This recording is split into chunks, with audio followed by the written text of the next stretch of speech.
Olá, gente, tudo bem? Como estamos? Espero mais uma vez, como sempre, né? Encontrá-los bem cuidados, né? Tranquilos e se protegendo, para a gente poder conseguir superar todo esse movimento. Como sempre, trago essa recomendação para que a gente possa ficar em casa sempre que possível, sempre que necessário for, né, ter que sair, que a gente possa cuidar disso com máscara, álcool. Chegar a sua vez de dar vacina, se vacine, porque vacina no braço e comida no prato é o que vai nos garantir superar toda essa crise que nós estamos aí vivendo. Então estamos lá, meu nome é Rafael Rolim, sou professor aqui, arte, educador e brincante, professor da oficina Grupo Folclórico do Instituto Chico Mota, dentro do projeto Minha História, Minha Vida, Vencendo o Preconceito com Cultura e Arte. Projeto esse aprovado pela Lei Federal de Incentivo à Cultura e conta com o apoio e patrocínio da Autopeças Padre Cícero e Perseu PVC.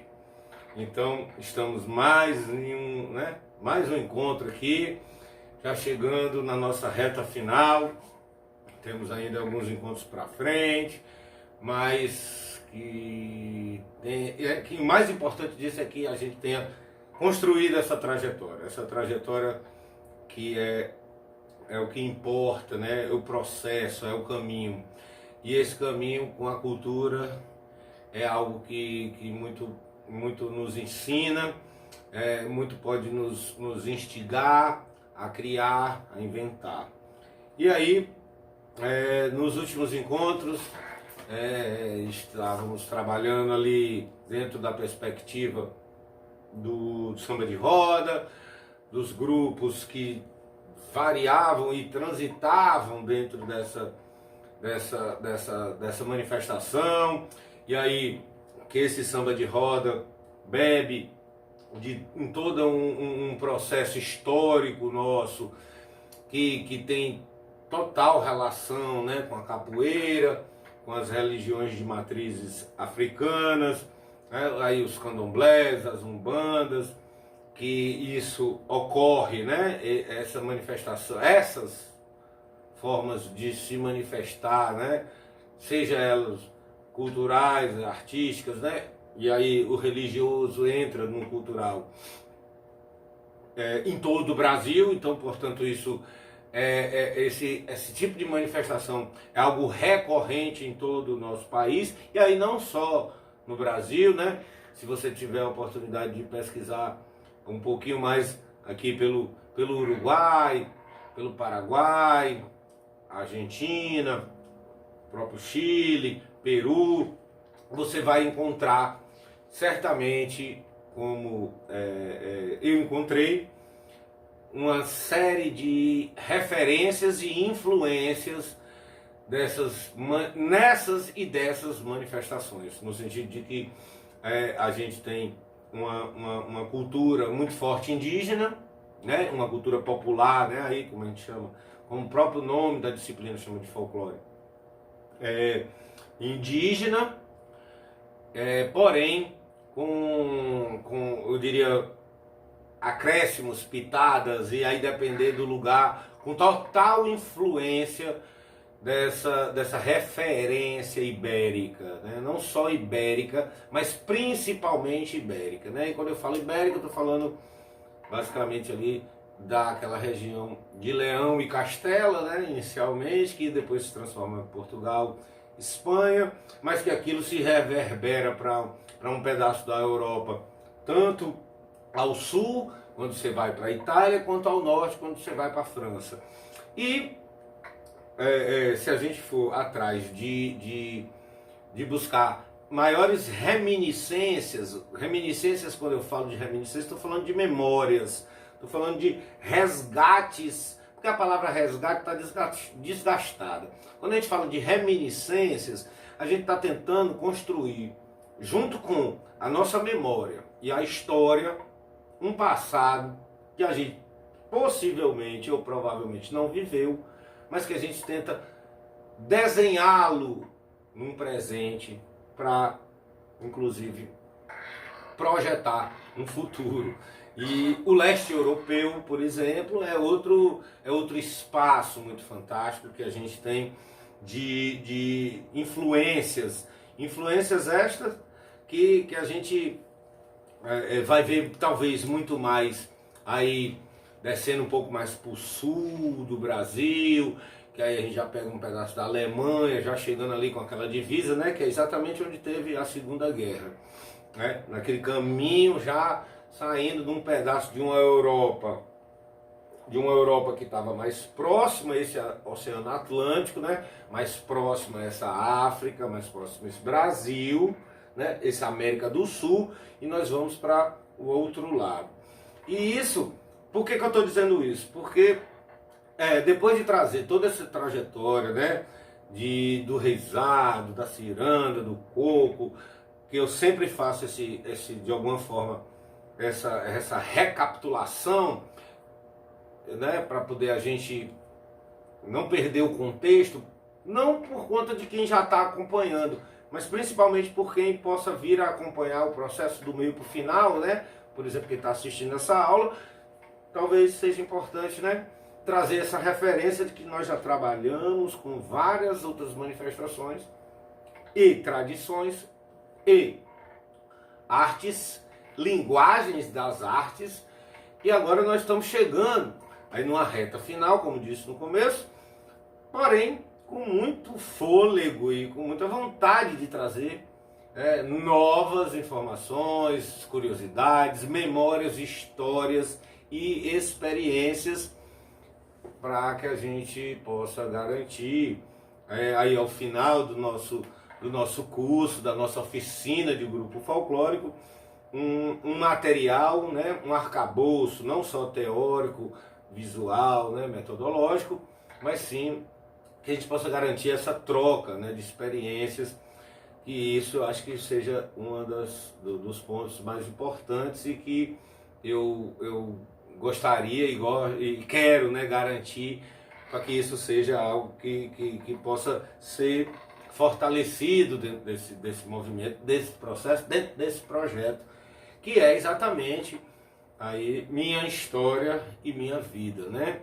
Então, assim, sinto-me muita vontade de trazer sempre essas referências. E aí, pensando nisso, no encontro passado, da aula passada, na realidade, nas últimas aulas, nós víamos trabalhando com as influências do samba de roda, e essas influências que tinham diretamente relação com a capoeira, com os terreiros de matrizes africanas, aí eu estou falando das religiões de matrizes africanas, porque tudo isso tem a ver com a nossa cultura popular, com o nosso folclore.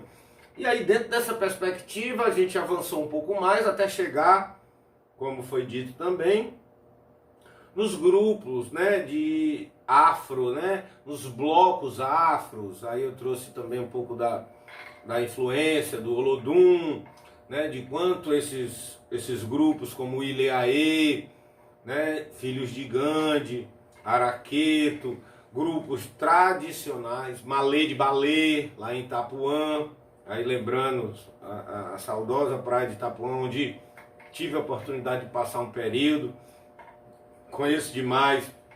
Então, é nesse território e a partir desse território nós construímos aí todo um encontro passado, mas também as outras aulas, para poder dizer dessas influências que essas religiões e culturas e artes misturadas entre a cultura índia, a cultura negra e a cultura do imigrante aí branco, né, ibérico, europeu, o quanto isso foi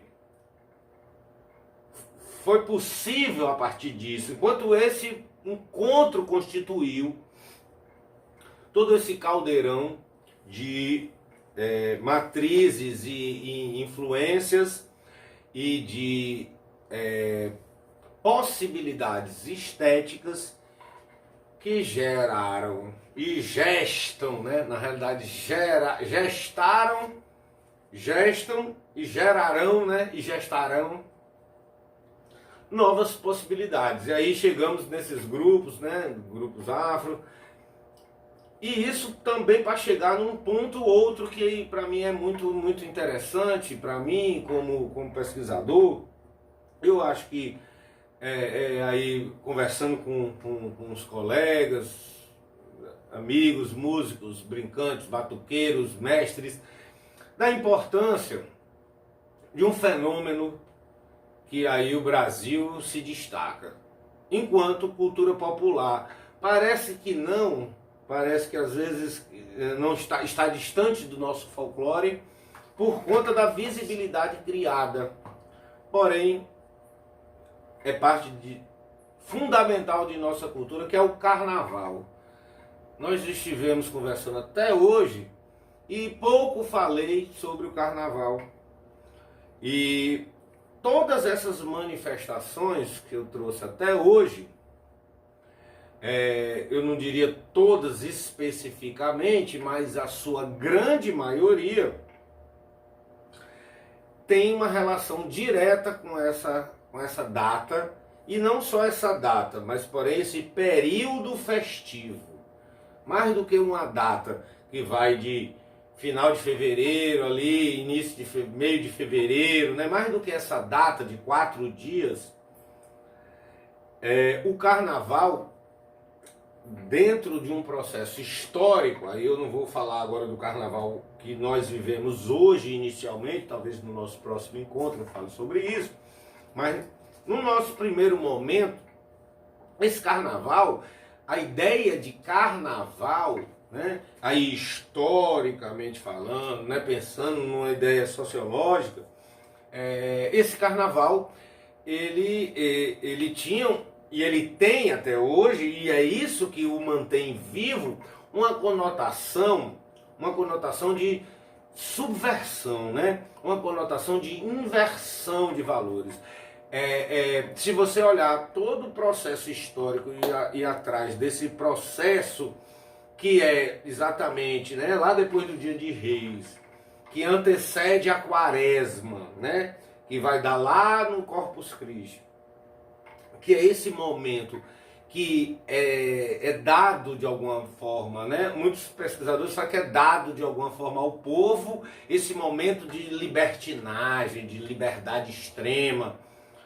Acho pouco provável que isso tenha sido dado, acredito mais que isso tenha sido conquistado e na realidade por um processo histórico. Quando a gente vai analisar 1000 anos atrás, a gente já falava desse momento, né, desse movimento e dessas festividades nesse mesmo período, pensando nesse calendário, né, ali por volta final de janeiro até início de março, em várias civilizações, em diferentes períodos históricos. Esse período sempre foi caracterizado como um período festivo que no Brasil se populariza com esse nome de carnaval, mas que, dependendo do lugar onde você vai encontrar aí outras nomenclaturas no processo histórico, né? Se você for retrospectivamente. Hoje em dia é carnaval em qualquer lugar do mundo, desde que lá haja carnaval. E aí, todas essas influências, aí quando eu trago a ideia aqui do reizado, do Bumba Meu Boi, das bandas cabaçais, dos violeiros, das cirandas, do Bumba Meu Boi maranhense, do maracatu, do cavalo marinho. Quando a gente traz tudo isso, se você pegar no período do carnaval,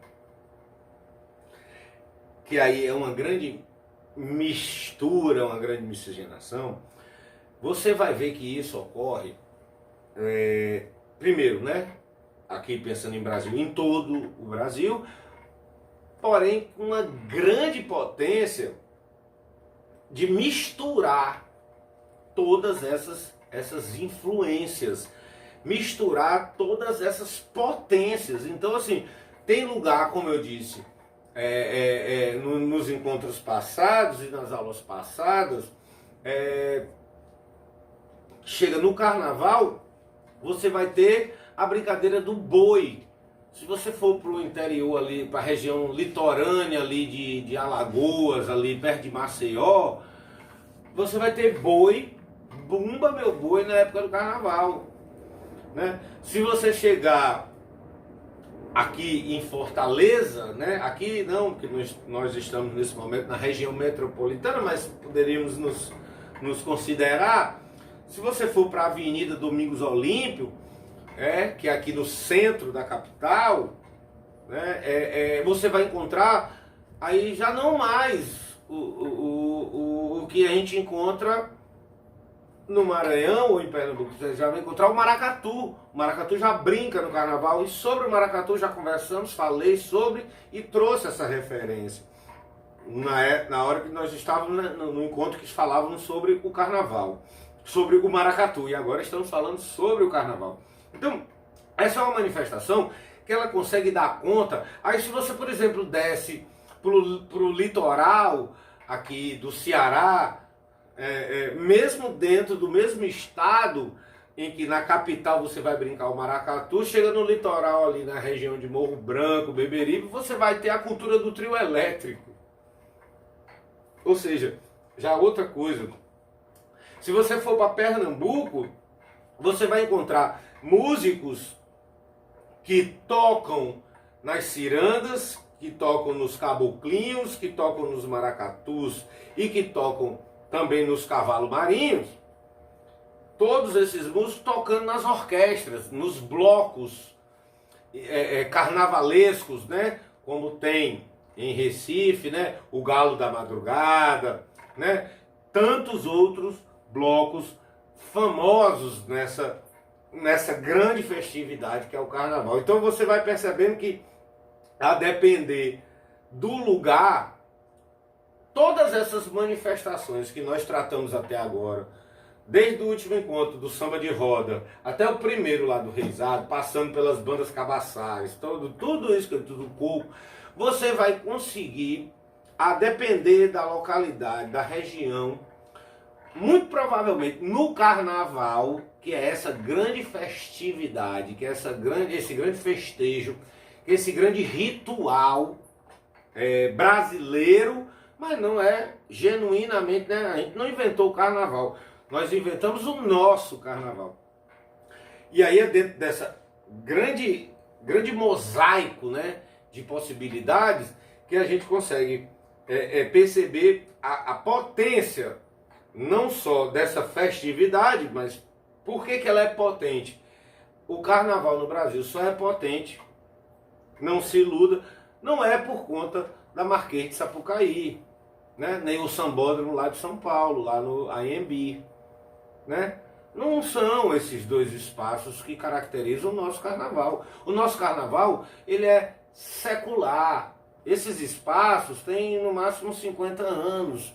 O Sambódromo foi construído pelo Brizola, lá em 1980. O Sambódromo, né, aí já no Anhembi, em São Paulo, já é da década de 90. Eu estou falando de uma manifestação que existe há 1000 anos no mundo. E que nós já celebramos enquanto carnaval há mais de 2, 3 séculos. Enquanto Brasil, né, nesse sentido aí de pensar esse pau Brasilis, essa terra Brasilis, terra de Santa Cruz, né, até chegarmos a essa Constituição.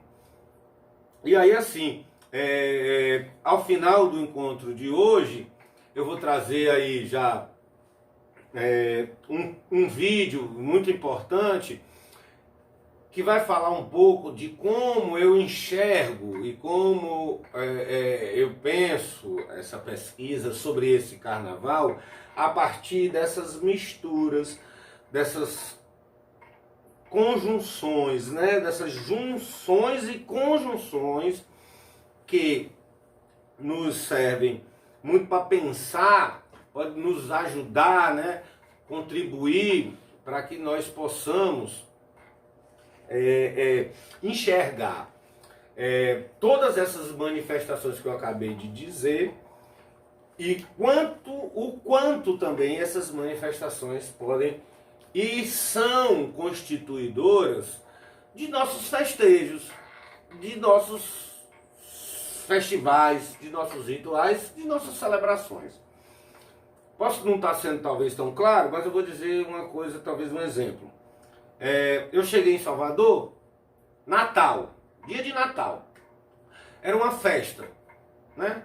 Essa festa estava acontecendo numa casa de uma família que era ligada a um terreiro de candomblé. Festa de Natal, que podia estar tocando qualquer coisa. Ao final da celebração inicial, ali de comermos e bebermos, o que ocorreu no quintal desta casa? Ocorreu no quintal desta casa um samba de roda no dia de Natal. Por que isso ocorreu? Se muitos pesquisadores querem enquadrar nas caixinhas, o samba de roda só acontece ali, o reizado é só do tempo de Natal. Por que isso ocorreu? É uma pergunta que eu faço a vocês e já trago também a resposta. Porque vivi isso em outros espaços. Por que isso ocorre? Porque naquela casa, naquela localidade, naquela região, aquela comunidade sabe cantar samba de roda. E toda vez que eles se juntarem, seja Natal, Réveillon, Ano Novo, velório, até no velório, eles vão cantar o que eles sabem. E o que eles sabem é, naquela região, fazer samba de roda. Se eu vou para um lugar onde tem reizado, quando terminar todo o movimento, eu sei que eu vou chegar junto a um mestre de reizado ali do Cariri, como tem o meu grande mestre Antônio. Quando terminar aquela parte mais litúrgica, até mesmo de um velório, de uma missa, de uma festividade, a gente vai bater tambor, a gente vai tocar os nossos instrumentos cantando reizado. Independente de que seja Natal, São João, Réveillon ou Carnaval. Então, o Carnaval, e aí para já ir tentando arrematar esse primeiro momento sobre essa festividade que é secular, para não dizer, né, milenar, esse movimento, esse encontro que mexe tanto com essa nossa capacidade de tanto compreender como também romper com essas compreensões, né? O Carnaval é um momento de rompimento, talvez, e aqueles 4 dias, né? 5 dias é ótimo, né? 5 dias na Bahia, na verdade, são 7. Como eu tenho uma referência na Bahia, eu estou ali no meio termo. Então, esses 5, 6, 7 dias, dependendo de onde for, e 4 dias na maioria dos espaços, de que você inverta essa lógica. Não só uma inversão, porque uma inversão seria apenas uma manobra. Muito mais do que isso, uma subversão. É você, além de inverter, você conseguir construir conhecimento desta inversão para que isso possa, de alguma forma, construir uma unidade, uma identidade naquela comunidade em que todos os homens, muitas vezes, saem vestidos de mulheres e a sociedade, querendo ou não, legitima. E eu estou trazendo esse exemplo para fazer exatamente essa provocação. Olhem só, é o momento onde a gente inverte, subverte, e muitas vezes se coloca num lugar que nunca nos colocamos. Muitas vezes, por exemplo, é comum, aí vai uma crítica, os homens se vestirem de mulheres no carnaval, porque ali pode. Tá entendendo? Então, eu não vou aprofundar agora, né? E nem mais nesse sentido, porque o que eu tenho como pensamento é que isso é parte de um processo histórico e que eu acho que dentro de cada escolha a gente precisa respeitar sempre o outro. Porém, a gente percebe neste carnaval, não neste, no último, né? No carnaval, o carnaval como um espaço, um território de uma liberdade. Que aí, onde é que fica, por que eu trouxe isso? Para exatamente pontuar essa liberdade, de uma liberdade que ela deveria existir em todos os dias. em todas as horas, em todos os momentos. Essa liberdade ela é garantida constitucionalmente, mas ela é o tempo todo vigiada e cerceada, né? E quando não, atacada, que na realidade é o que a gente tem visto, né, ocorrer não só do Brasil, mas como recentemente lá na Espanha.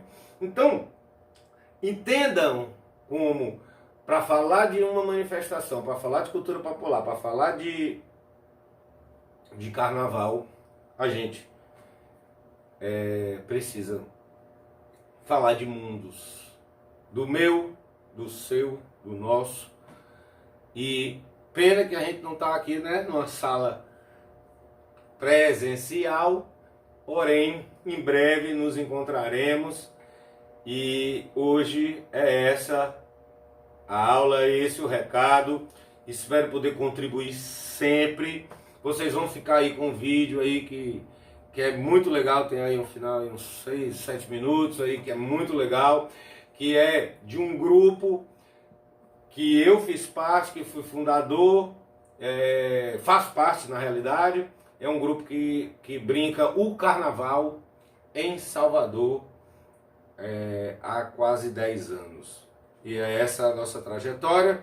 Fiquem bem, vão lá, deem uma olhada no canal do Chico Mota, do Instituto Chico Mota no YouTube. E no próximo momento, num próximo encontro, a gente bate mais um papo. Boa semana, se cuidem e até a próxima.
Seja de luta e de amor, levanta a nação brasileira.